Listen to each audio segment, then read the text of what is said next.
Praise the lord. ప్రభు అయిన యేసుక్రీస్తు వారి యొక్క ప్రశస్తమైన నామంలో మీ అందరికీ శుభం తెలియజేస్తూ ఉన్నాం.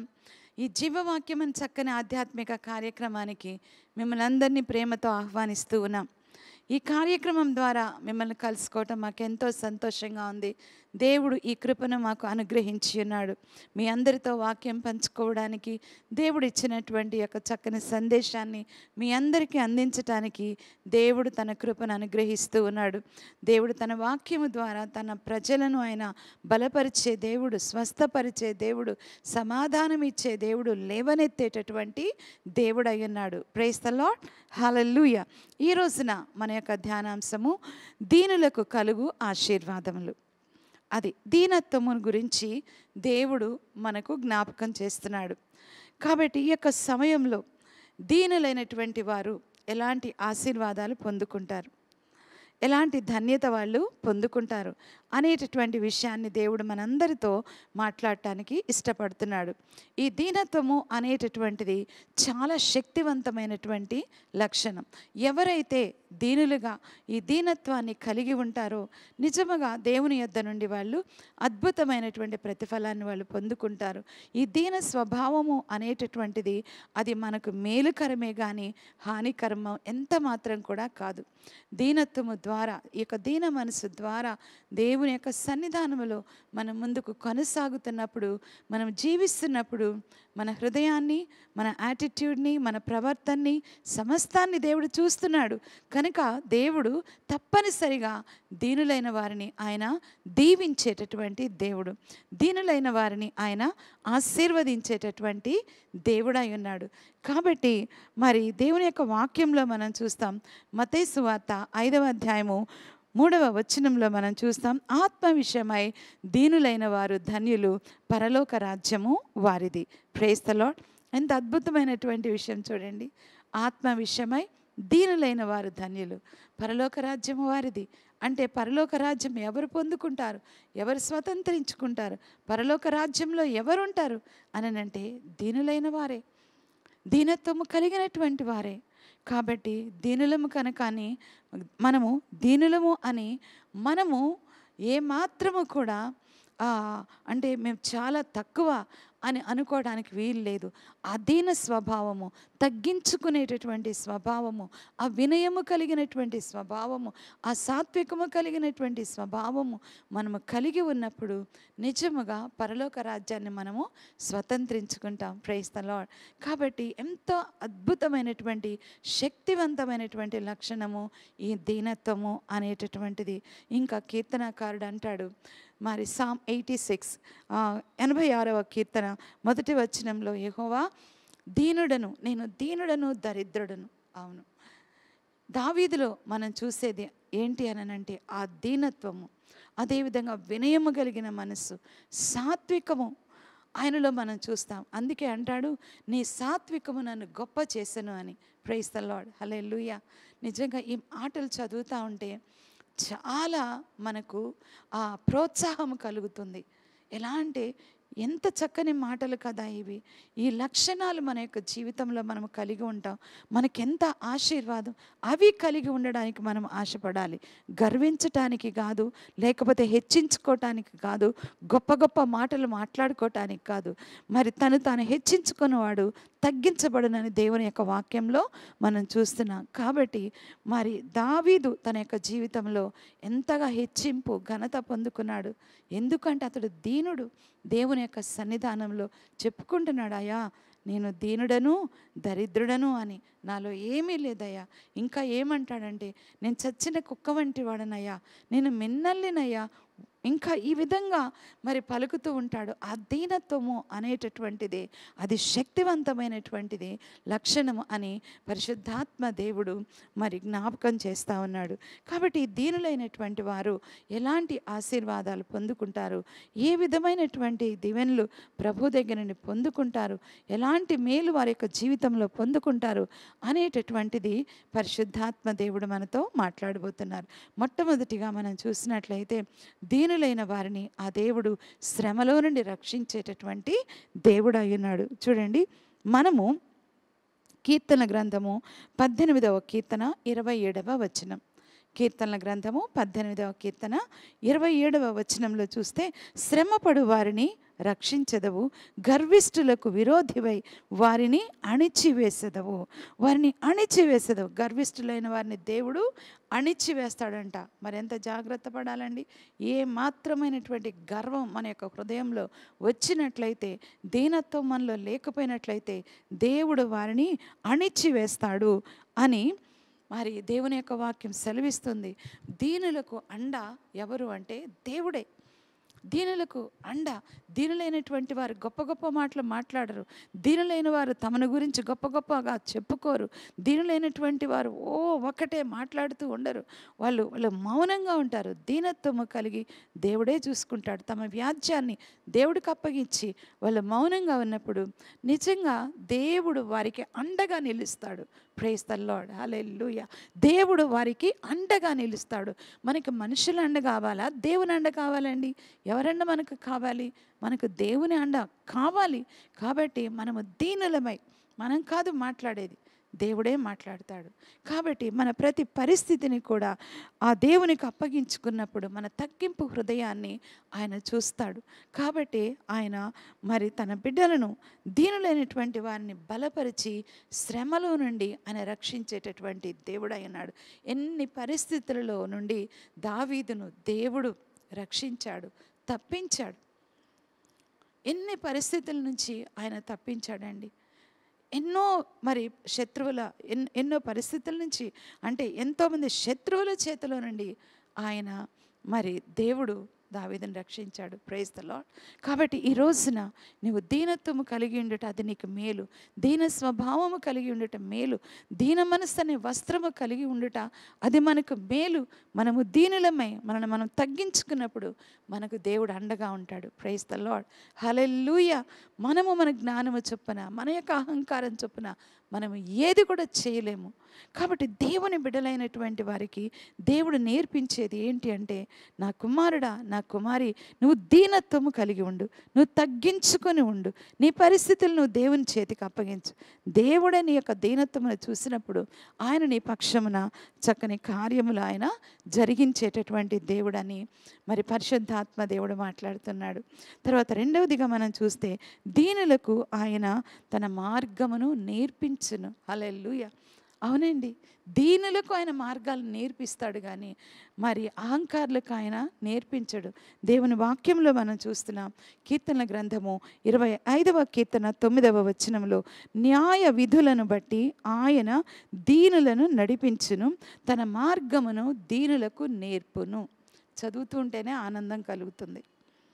ఈ వాక్యాలు చదువుతుంటేనే మనకు సంతోషం కలుగుతుంది. దేవుడు ఎవరికి తన మార్గాలు నేర్పిస్తాడు, ఎవరికి మరి ఆయన మరి తన న్యాయ విధులు బట్టి ఆయన మరి వారిని నడిపిస్తాడు. అంటే తన న్యాయ విధులను బట్టి ఆయన ఎవరిని నడిపిస్తాడు అని అంటే దీనులను నడిపిస్తాడు. దీనులైనటువంటి వారు దేవుడు ఏదన్నా చెప్తే వింటారు.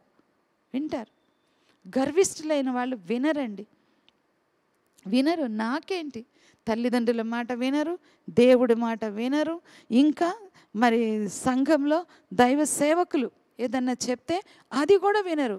అంతా మాకే తెలుసు, మాదే కరెక్ట్, మా ఆలోచనే కరెక్ట్, మేము వెళ్ళే మార్గమే కరెక్ట్.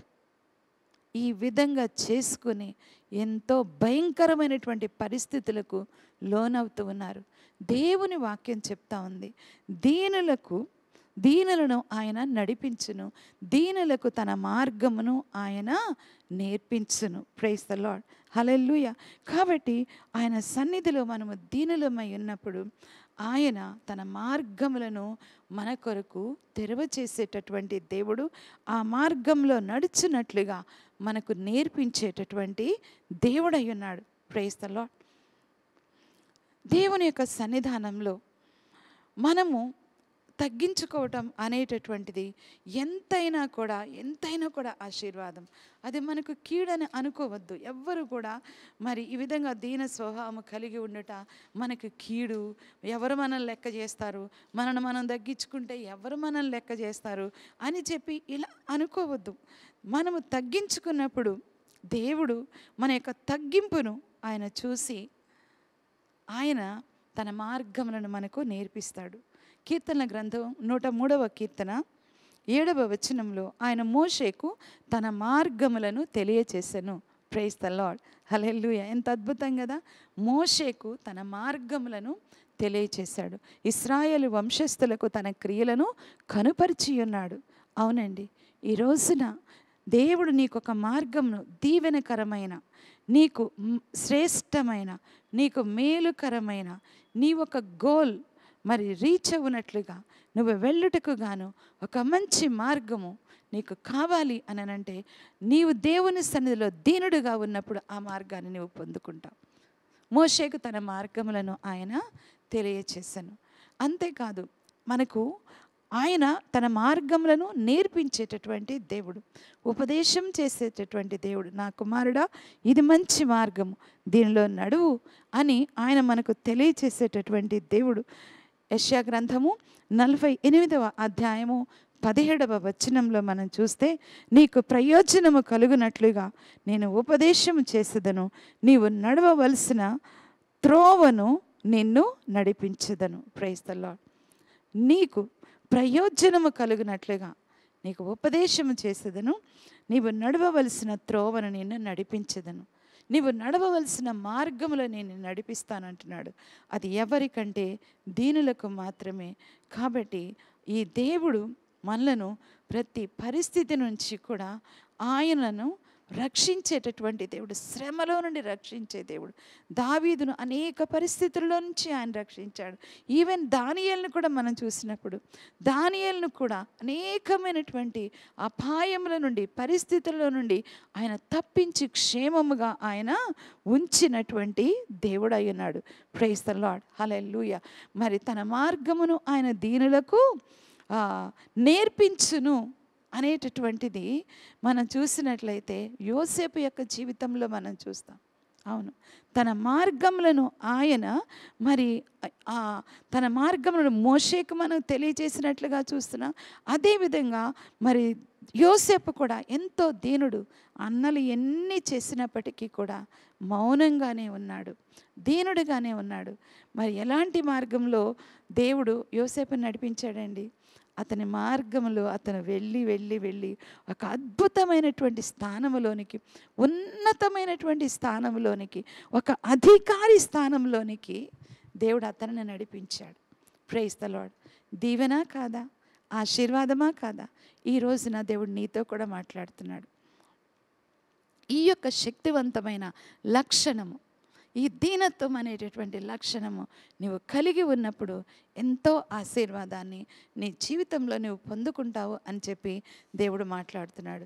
తర్వాత ఆయన దీనులకు దయ చూపించును. ప్రైజ్ ద లార్డ్, హల్లెలూయా. దీనులకు దయ చూపించును. మనము చూడండి, సామెతల గ్రంథము 3వ అధ్యాయము 34వ వచనం చూస్తే, అపహాసకులను ఆయన అపహసించును, దీనుని ఎడల దయ చూపించును. ప్రైజ్ ద లార్డ్, హల్లెలూయా. ఎంత అద్భుతమైనటువంటి విషయం కదా! ఇక్కడ మనము సామెతల గ్రంథంలో దేవుడు ఎంతో క్లియర్గా ఆయన మాట్లాడుతూ ఉన్నాడు. మరి ఒకసారి మనం చదువుకుందాం.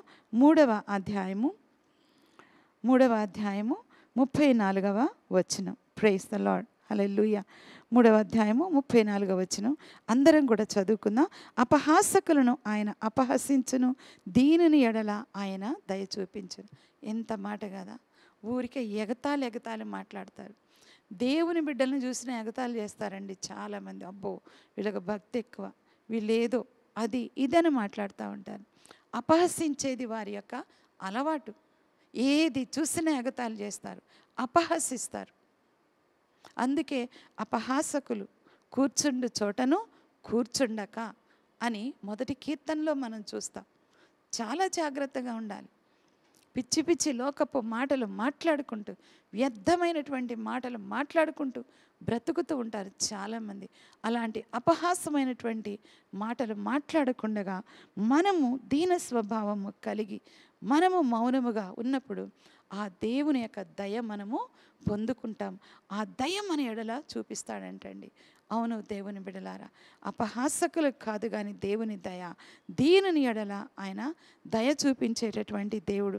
అంతేకాదు మరి యాకోబు రాసిన పత్రిక 4వ అధ్యాయము 6వ వచనం మనం చూస్తే, దేవుడు అహంకారులను ఎదిరించి దీనులకు కృప అనుగ్రహించును. Praise the Lord. అవును, అహంకారులను ఎదిరించి దీనులకు ఆయన కృపను అనుగ్రహించే దేవుడు. ఆయన మన ఎడల దయ చూపించాలి, ఆయన దయ మనము పొందుకోవాలి అని అంటే, మనము దీనులముగా ఉన్నప్పుడు, నిజముగా మనల్ని మనము తగ్గించుకుని ఉన్నప్పుడు దేవుడు తన యొక్క దయను మన ఎడల చూపిస్తాడు. ఉదాహరణకు మనం చూసినట్లయితే ఎస్తేరు యొక్క జీవితము. ఎస్తేరు దేవుని యొక్క దయ పొందుకుందండి. అవును, ఎక్కడ కూడా హెచ్చించుకోలేదు, ఎక్కడ కూడా గొప్పలకు పోలేదు. చూడండి, ఇక్కడ మనము చదివినట్లయితే ఎస్తేరు గ్రంథము 2వ అధ్యాయము 5వ వచనం నుండి మనం చూస్తే, షూషను కోటలో బెన్యామీనీయుడగు కీషునకు పుట్టిన షిమీ కుమారుడగు యాయీరు వంశస్థుడైన మొర్దెకై అను ఒక యూదుడుండెను. బబులోను రాజైన నెబుకద్నెజరు యూదా రాజైన యెకొన్యాను పట్టుకొని పోయినప్పుడు అతడు యెకొన్యాతో కూడా యెరూషలేము నుండి చెరపట్టబడిన వారిలో ఒకడు.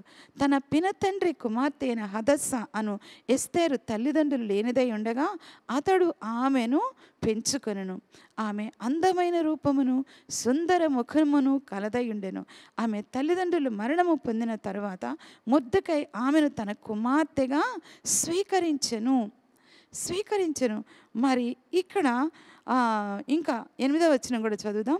రాజాజ్ఞయు అతని నిర్ణయమును ప్రచురము చేయబడి కన్యకులు అనేకులు షూషను కోటకు పోగు చేయబడి హేగే వశమునకు అప్పగింపబడగా, ఎస్తేరును రాజు యొక్క నగరునకు తేబడి స్త్రీలను కాయు హేగే వశమునకు అప్పగింపబడును. ఆ చిన్నది అతని దృష్టికి ఇంపైనది గనుక ఆమె అతని వలన దయ పొందెను. Praise the Lord. హల్లెలూయా. చూడండి, ఆమె యొక్క ప్రవర్తన ద్వారా అక్కడ హేగే యొక్క దయ ఆమె పొందుకుంది. ఎక్కడ కూడా హెచ్చింపు మాటలు లేవండి. నాకు అది కావాలి, ఇది కావాలి, నేను రెడీ అవ్వడానికి, నేను అందంగా తయారవ్వడానికి, నాకు అది కావాలి, ఇది కావాలని ఎక్కడ కూడా ఏమీ లేదు. కాబట్టి ఆమె దేవుని దయ పొందుకున్నటువంటి బిడ్డ గనుక ఇక్కడ మరి హేగే యొక్క దయ పొందుకుంది. అంతేకాదు, మరి మనం ఒక్కసారి ఎస్తేరు గ్రంథము 2వ అధ్యాయము 16వ వచనంలో చూస్తే, ఎస్తేరును చూచిన వారందరికీ ఆమె యందు దయ పుట్టెను. ఈ ప్రకారము ఎస్తేరు రాజైన అహష్వేరోష్ ఏలుబడి యందు 7వ సంవత్సరమున టెబేతు అను 10వ నెలలో రాజనగరులోనికి అతని యొద్దకు పోగా, స్త్రీలందరికంటే రాజు ఎస్తేరును ప్రేమించెను. కన్యకలందరికంటే ఆమె అతని వలన దయాదాక్షిణ్యములు పొందెను. అతడు రాజ కిరీటమును ఆమె తల మీద ఉంచి ఆమెను వష్టికి బదులుగా రాణిగా నియమించెను. Praise the Lord. ఎంత గొప్ప కార్యం అండి. ఈమె మొదటిగా దేవుని దయ పొందుకుంది. ఆమె ప్రవర్తన, ఆమె యొక్క తీరు సమస్తము కూడా అది దేవునికి ఇష్టమైంది. కాబట్టి అడుగడుగున కూడా ప్రతి ఒక్కరి దయ పొందుకుంది. ఆమె రాణి అయింది. రాణి స్థానంలోనికి ఆమె వెళ్ళగలిగింది. దేవుడు ఆమెను తీసుకుని వెళ్ళాడు. అందుకే దేవుడు అహంకారులను ఎదిరించి దీనులకు కృప అనుగ్రహించేటటువంటి దేవుడై ఉన్నాడు. Praise the Lord. దేవుని బిడ్డలారా, మనము తగ్గించుకుని ఎప్పుడు కూడా నష్టపోము. మనము దీన స్వభావము కలిగి ఎక్కడా కూడా నష్టపోము. అందుకే ఇంటిలో మనము భర్త దగ్గర తగ్గించుకుని ఉన్నప్పుడు నిజముగా దేవుని దయ పొందుకుంటాం. అదేవిధంగా ఇంటిలో భర్త ద్వారా కూడా ఎంతో దయ పొందుకుంటాం. అంతేకాదు, ఎంతో ప్రేమించబడతాం. అంతేకాదు, ప్రతి పరిస్థితిని కూడా దీవెనకరంగా మన యొక్క జీవితంలో మనం పొందుకోగలం. Praise the Lord. కాబట్టి ఈ విధంగా ఎవరైతే దీనులవుతారో వాళ్ళ మీద దేవుని యొక్క దయ ఉంటుంది. మరియ కూడా తను దీనురాలుగా దేవుని యొక్క దయ పొందుకుంది, దీవించబడింది ఆమె. ఈ దీనత్వము అనేటటువంటిది మనల్ని హెచ్చిస్తుందే కానీ మనలను మరి నశింపచేయదు, లేకపోతే తగ్గించదు. కాబట్టి ఎంత అద్భుతమైనటువంటి విషయాలు దేవుడు మనతోటి మాట్లాడుతున్నాడు. ఇంకా మనం చూసినట్లయితే దీనులకు ఘనత కలుగుతుంది. దీనులకు దేవుడు దయ చూపిస్తాడు.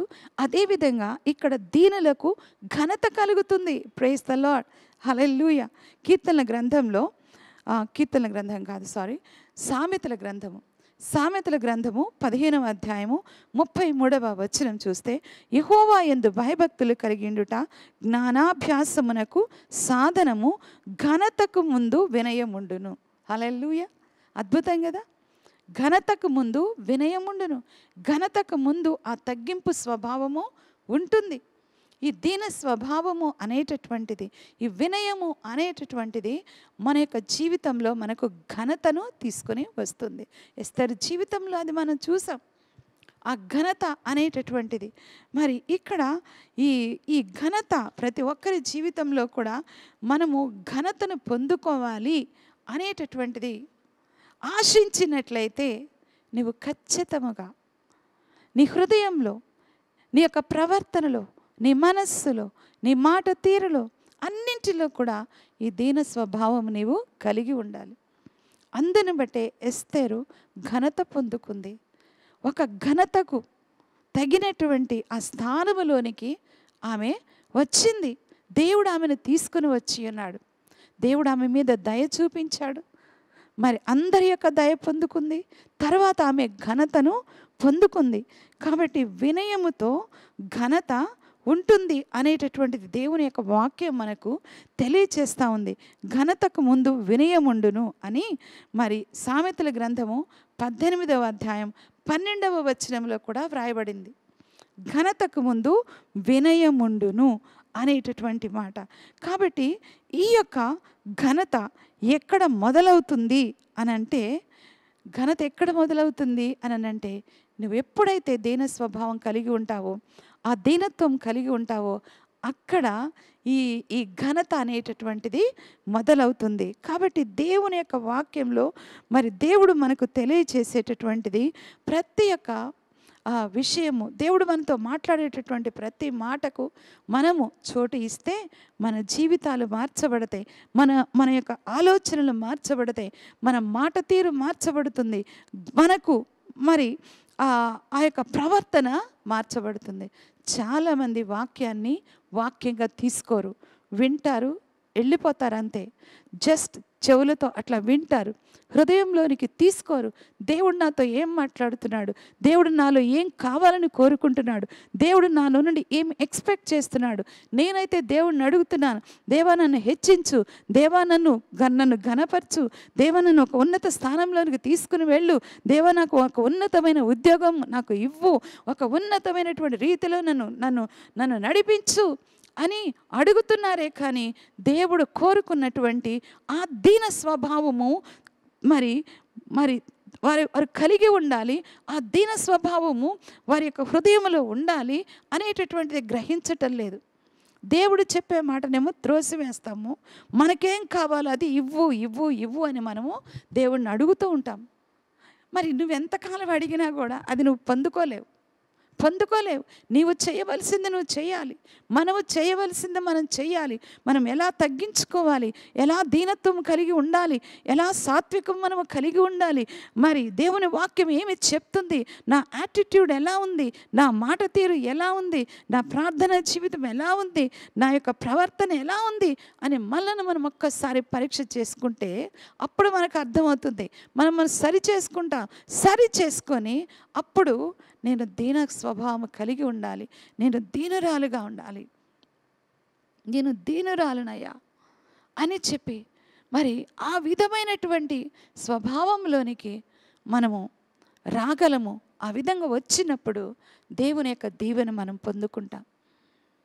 నువ్వు గొప్ప అవ్వాలంటే నీలో సాత్వికం ఉండాలి. కీర్తనాకారుడు చెప్పినట్లుగా నీ సాత్వికము నన్ను గొప్ప చేశాను. నాకు చాలా ఇష్టం అండి ఈ మాటలు, చాలా ఇష్టం. చదువుతూ ఉంటే నీ హృదయంలో ఆనందం కలుగుతుంది. గర్వించి హెచ్చుగా మాట్లాడుకున్నాయి, ఉన్నవి లేనివన్నీ కూడా మనం బయటకు చెప్పుకుంటూ అలా తిరుగుతూ ఉంటే మనం ఎన్నడూ కూడా ఘనత పొందుకోలేము. నెనరు కలిగిన స్త్రీ ఘనత పొందుకొనును. అవును, దయగలిగిన స్త్రీ ఘనత పొందుకొనును. ఈ విధంగా దేవుని వాక్యాలు బంగారాలాంటి మాటలు. అవి మన యొక్క హృదయంలోకి తీసుకున్నప్పుడు మనలో అద్భుతమైన కార్యం జరుగుతుంది. ఆ కార్యం జరిగినప్పుడు దీవెన పొందుకుంటాం, దేవుని దయ పొందుకొని ఘనత పొందుకుంటాం, హెచ్చింపు మన యొక్క జీవితంలో పొందుకుంటాం. దేవుడు అహంకారాలను ఎదిరించి దీనులకు కృప అనుగ్రహించును. కాబట్టి మరి యొక్క విషయంగా మనం చూస్తున్నాం, దేవుడు దీనులను హెచ్చించును. దీనులే హెచ్చించబడేది, గర్విష్ఠులు కాదండి. వాళ్ళు ఎంతకాలమైనా అంతే.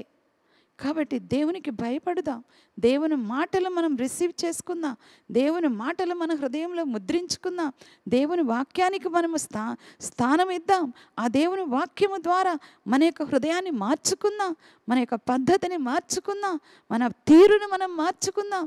ఆ విధంగా మనం ముందుకు వెళ్ళినప్పుడు తప్పనిసరిగా దేవుడు మనల్ని హెచ్చిస్తాడు. ఎస్తేర్ని ఏ విధంగా హెచ్చించాడో అదే విధంగా నిన్ను కూడా నీ జీవితంలో కూడా ఊహించని రీతిలో ఆయన హెచ్చించేటటువంటి దేవుడు అయి ఉన్నాడు. Praise the Lord. కాబట్టి మరి పేతురు రాసిన మొదటి పత్రిక 5వ అధ్యాయం 6వ వచనంలో, దేవుడు తగిన సమయమందు మిమ్మల్ని హెచ్చించినట్లు ఆయన బలిష్టమైన చేతి క్రింద దీన మనస్కులై ఉండుడి. దీన మనస్కులై ఉండుడి, అంతే. ఎక్కడ కూడా గర్వానికి అతిశయానికి తావు లేకుండగా ఆయన యొక్క సన్నిధానంలో దీనులమై మనం అప్పగించుకోవాలి. ఆయన కృప కొరకు మనము కనిపెట్టుకోవాలి. ఆయన యొక్క నడిపింపు కొరకు మనము అప్పగించుకోవాలి. ఆయన చిత్తము కొరకు మనము ఓపికతో మనము ఎదురు చూడాలి. ఆ విధంగా మనం ఉన్నప్పుడు ఆ దేవుని దయను మన యొక్క జీవితంలో పొందుకుంటాం. అదేవిధంగా దేవుడు ప్రతి నిత్యము కూడా ఆయన ఒక్కొక్క మెట్టు ఆయన మనను పైకి తీసుకుని వెళ్ళేటటువంటి దేవుడై ఉన్నాడు. కాబట్టి దేవుని యొక్క వాక్యం మనం చూస్తున్నాం. దేవుని చేత ఏర్పరచబడిన వారుగా మనము వినయమును సాత్వికమును మనము ధరించుకోవాలని దేవుని యొక్క వాక్యం మనకు తెలియచేస్తూ ఉంది. అదేవిధంగా సంపూర్ణమైన వినయముతోను సాత్వికముతోను మీరు నడుచుకొనవలనని దేవుని యొక్క వాక్యము సెలవిస్తూ ఉంది. చూడండి, ఎఫెసీయులకు రాసిన పత్రిక 4వ అధ్యాయము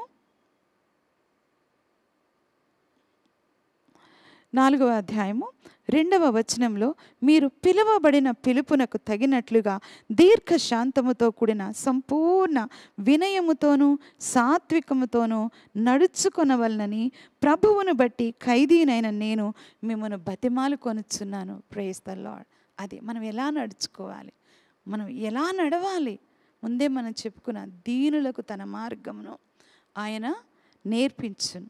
తన న్యాయ విధులను బట్టి మరి దీనులను ఆయన నడిపించేటటువంటి దేవుడై ఉన్నాడు. కాబట్టి వినయముతోనూ సాత్వికముతోనూ మనం నడుచుకొనవలనని దేవుడు మనకు తెలియచేస్తూ ఉన్నాడు. కాబట్టి మన దేవుడు మంచి దేవుడు. దేవుని బిడ్డలారా, ఆయన సన్నిధానంలో అప్పగించుకుందాం. దీనులకు అండాయనే, భక్తిహీనులను ఆయన కూల్చివేసేటటువంటి దేవుడు. కాబట్టి దీన మనసు అనే వస్త్రం ధరించుకుందాం, దీన స్వభావం కలిగి ఉందాం, మనము తగ్గించుకుందాం. మనము దేవుని యొక్క చిత్తము మన యొక్క జీవితంలో నెరవేర్చబడినట్లు మనం అప్పగించుకున్నప్పుడు ఆ దేవుడు ఉన్నతమైన రీతిలో హెచ్చించేటటువంటి దేవుడు. ఆ యొక్క దీవెన ఆశీర్వాదాలు మనము పొందుకుందాం. అనేకులకు మనం ఆశీర్వాదకరంగా, మన కుటుంబానికి, మన పిల్లలకు, మన చుట్టూన్న వారికి కూడా ఆశీర్వాదకరంగా ఉందాం. ఈ సమయంలో ప్రార్థన చేస్తూ ఉంటుండగా ప్రార్థనలో ఏకీభవించండి. ప్రేమ నమ్మకం గల మా ప్రియ పరలోకపు తండ్రి, మంచి దేవా, మీకు వందనాలు. మాకెంత మంచి సమయం మీరు ఇచ్చారు ప్రభువా. చక్కని మాటలు మా ముందుకు తీసుకొని వచ్చారు, చక్కని సందేశాన్ని మీరు మాకు అందించారు. అందుని బట్టి కృతజ్ఞతలు తెలియచేస్తున్నాం. ఈ మాటలే మమ్మల్ని బాగు చేసేది, ఈ మాటలే మా జీవితాలను మార్చివేసేది, ఈ మాటలే ప్రతి ఒక్క మనిషిని దీవెనకరంగా మార్చివేసేది. కనుక నా తండ్రి, ప్రతి ఒక్కరి జీవితంలో ఈ వాక్యం నెరవేర్చబడాలి. అంత మాత్రమే కాదు, నీవు సిద్ధపరిచిన దీవెన ఆశీర్వాదములు, మరి ఆ యొక్క ఘనత, హెచ్చింపు సమస్తము కూడా వారి జీవితాల్లో వాళ్ళు పొందుకోవాలి. యవనస్తులనేమి, పెద్దవారినేమి, పిల్లలనేమి ప్రతి ఒక్కరిని కూడా దీవించండి. వారికి మంచి ఆరోగ్యం ఇవ్వండి, జ్ఞానం ఇవ్వండి, తెలివినియండి. మరి ప్రభు గృహాలలో వారికి కావలసిన ప్రతి అవసరత తీర్చండి. అనారోగ్యంగా ఉన్నవారిని మీరు ముట్టి స్వస్థపరచండి. యేసు నామములో స్వస్థత కలుగునుగాక. ఈ విధంగా దీవించి ఆశీర్వదించమని యేసయ్య పరిశుద్ధ నామంలో అడిగి వేడుకొంచున్నాం తండ్రి. ఆమేన్. God bless you all.